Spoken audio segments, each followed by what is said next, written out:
Sir ఎప్పుడు చెప్తుంటారు కదా, మనం పండుగలకి వెళ్ళలేం. సో కొన్ని ఒకటి కావాలంటే ఒకటి వదులుకోవాలని సార్ ఎప్పుడు చెప్తుంటారు. సో ఎప్పుడైతే మనం పెళ్ళికి వెళ్ళం, పెళ్ళి ఆగిపోద్దా అంటే పెళ్ళి ఆగదు. నిజంగా ఆ విషయం సార్ ఎప్పుడు చెప్తుంటారు, నువ్వు వెళ్ళకపోతే నీ బ్రదర్ పెళ్ళి ఏమైనా ఆగిపోద్దా? ఆగదు. సో పెళ్లి కూతురు పెళ్లి కొడుకు ఉంటే పెళ్ళి అయిపోద్ది. అది ఎవరు వచ్చినా రాకపోయినా పెళ్లి మాత్రం అయిపోద్ది. కానీ అదే వ్యక్తులు మనం సక్సెస్ అయిన తర్వాత వాళ్ళు కూడా మనకి ఫ్రెండ్స్ గా తయారైపోతారు.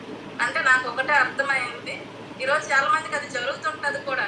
మన ఫ్రెండ్స్ ఫోన్ లిఫ్ట్ చేయకపోవడం, మన ఫ్రెండ్స్ మనం వెళ్తే షేర్ ఇచ్చుకోవడం, ఇవన్నీ జరుగుతుంటాయి. కానీ నాకు కూడా ఆ రోజు జరిగినప్పుడు ఏం బిజినెస్ చేస్తున్నానో అనిపించింది. కానీ ఎప్పుడైతే ఒకటి అర్థమైంది, నా కార్ వచ్చిన తర్వాత అందరు కూడా మళ్ళీ ఫ్రెండ్స్ అయిపోయారు, మళ్ళీ రిలేటివ్ అందరూ కూడా మాట్లాడడం జరిగింది. నువ్వు చేసే పని ఎలా ఉంటుందా అని అందరు కూడా మళ్ళీ స్నేహంగా తయారైపోయారు. అంటే ఒకటే అర్థమైంది, మనం సక్సెస్ అయితే అందరు కూడా మళ్ళీ మన వాళ్ళు అనేది మనకు దగ్గర అవుతారని నాకు అర్థమైంది. సో నా జర్నీలో నాకైతే అది అర్థమైంది. సో అంతే ఫ్రెండ్స్, మరి ఎప్పుడు కూడా నేను ఎక్కడికి వెళ్ళేదాన్ని కాదు. నేను ఎందుకంటే ఒడిశాలో మ్యారేజ్, సో ముసలు వేసుకొని ఇంట్లో ఉండేవాళ్ళం. మాకు అంటే అంగన్వాడీ టీచరే కానీ, సో ఏదైనా సర్వే ఉంటే సర్వే చేస్తామా ఇంటికి వచ్చేసామా అన్నట్టుగా ఉండేది. పెద్దగా ఏం తెలిసేది కాదు నాకైతే. కానీ ఇదే బిజినెస్కి వచ్చి ఈరోజు టూర్లు అంటే అసలు నేను ఢిల్లీలో అడుగు పెడతానా నా లైఫ్లో అనుకోలేదు అసలు. నిజంగా నేను చెప్తున్నా, జాబ్ చేస్తున్నానే కానీ నేను ఢిల్లీలో అడుగు పెడతాను నా లైఫ్లో. ఎప్పుడు ఢిల్లీ చదువుకోవడమే, అంటే యూట్యూబ్లో చూసుకోవడమే. ఢిల్లీలో ఇలా జరిగింది అని ఒక న్యూస్ ఏదైనా చూస్తే ఢిల్లీలో జరిగిందంటే ఢిల్లీ అది ఎక్కడ ఉంటుంది నేను అనుకుంటేదాన్ని.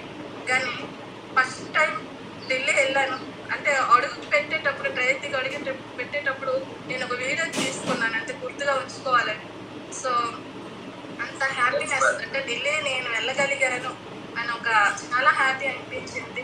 అందుకే ప్రతి టూర్ కూడా నేను ఎప్పుడు కూడా విడిచిపెట్టాను. ఎందుకంటే అక్కడ ఎంజాయ్మెంట్ చాలా ఉంటుంది. డబ్బులు ఎక్కడైనా సంపాదిస్తాం, అంగన్వాడిలో కూడా సంపాదించాను. కానీ ఎప్పుడు కూడా ఎంజాయ్మెంట్ చేస్తూ సంపాదించలేదు, ఎప్పుడు దుక్కిగా సంపాదిస్తాం. ఎందుకంటే ఈ నెలంతా కష్టపడింది 1వ తారీఖు వస్తే ఎప్పుడు వస్తుందా శాలరీ, ఎప్పుడు పడుతుందా అకౌంట్ గడిగా చెక్ చేసుకోవడమే. కానీ అప్పుడు ఫోన్పే ఏమి ఉండేది కాదు. మరి బుక్ పెట్టుకుని వెళ్ళిపోయేదాన్ని నేనైతే. ఎప్పుడు ఒకటి అవుతుందా, ఎప్పుడు శాలరీ పడుతుందా అని. ఒక్కొక్కసారి నెలకి వేసే వరకు కూడా కాదు, ఇలా 10వ డేట్ వరకు తిరుగుతాను, తర్వాత మళ్ళీ 2వ నెలకు చూస్తాం. ఇలా అప్పుడప్పుడు మాకు 3 నెలలకి 4 నెలలకి కూడా శాలరీలు వేసేవారు. కానీ అక్కడ కూడా అడ్జస్ట్మెంట్ అయ్యేవాళ్ళం. ఏం చేస్తాం, జాబ్ చేస్తాం, జాబ్ మీద బ్రతికే వాళ్ళం. కానీ అక్కడ కూడా అప్ చేసుకొని కూడా ఒక్కొక్కసారి బ్రతకాల్సి వచ్చేది. కానీ బిజినెస్కి వచ్చిన తర్వాత చాలా హ్యాపీగా ఫీల్ అవుతున్నాను. ఎందుకంటే ప్రతి వీక్లీ ఇన్కమ్, ఎంతో కొంత ఇన్కమ్ అనేది ప్రతి వీక్లీ, ఏ వీక్లీ కూడా ఇన్కమ్ ఆగకుండా. సో టీమ్ అంత బెస్ట్ టీమ్, సీనియర్స్ నిజంగా మా ఇంట్లో మా అమ్మ నాన్న అంత తీర్చి దొద్దలేదు. కానీ అంటే ఎలా ఉండాలి, ఇలా డ్రెస్ కూడా వేయాలి, ఈ విధంగా మాట్లాడాలి అని మా అమ్మ మా నాన్నగారు కూడా ఎప్పుడు కూడా నాకు చెప్పలేదు. కానీ మై మెంటర్స్ అవుతున్నారు, బస్సు ఢిల్లేశ్వర్ సార్, మేడం గారు, మీకు చేతికి మాట కోపం ఎందుకు వస్తుంటుంది, సైలెంట్గా మాట్లాడండి, ఎందుకంటే జాబ్లో అలవాటు అయిపోయింది. సో మీరు కొంచెం ఇదిగా మాట్లాడండి అంటే నిజంగా కదా. కొన్ని బుక్స్ చదివిన తర్వాత అర్థమైంది ఏంటంటే మన స్మైలింగ్తో మాట్లాడితే ఎలాంటి పెద్ద సమస్య అయినా క్లియర్ అవుతుందని అర్థమైంది. నేను సేఫ్ షాప్లే కాదు, ఇప్పుడు అంగన్వాడిలో కూడా అది యూజ్ చేయడం జరుగుతుంది.